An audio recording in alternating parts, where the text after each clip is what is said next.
አላስቻለኝምና ተመልሼ መጣው። ዛሬ ምሽት 5 ሰዓት ላይ ለንደንና ማንቸስተር ከተሞች አይተኙም።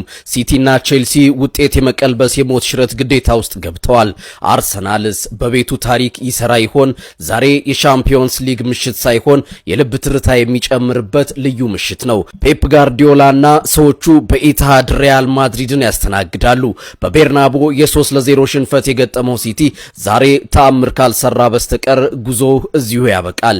በሌላ በኩል ቼልሲ በስታንፎርድ ብሪጅ ፒኤስጂን ያስተናግዳል። በፓሪስ 5-2 ተሸንፎ የመጣው ቼልሲ በገዛ ሜዳው ውጤቱን ቀልብሶ ለማለፍ የከረረ ፈተና ይጠብቀዋል። ለንደኖች ይሳካላቸው ይሆን? ሌላኛው የእንግሊዝ ተወካይ አርሰናል ኤሚሬትስ ላይ ባየር ሊቨርኩሰንን ይገጥማል። በመጀመሪያው ዙር 1-1 ተለያይተዋል። ስለዚህ ዛሬ የሚያሸንፍ ቡድን በቀጥታ ሩብ ፍጻሜውን ይቀላቀላል። አርቴታና ልጆቹ የጀርመኑን ክለብ ጥለው ለማለፍ የደጋፊያቸው ድምጽ ያስፈልጋቸዋል። ቤተሰቦቼ ዛሬ ምሽት ማን ያልፋል?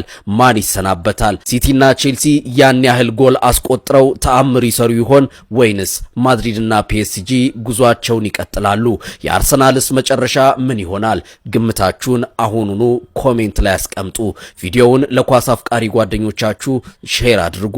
ምሽቱን አብረን እናያለን። መልካም ጊዜ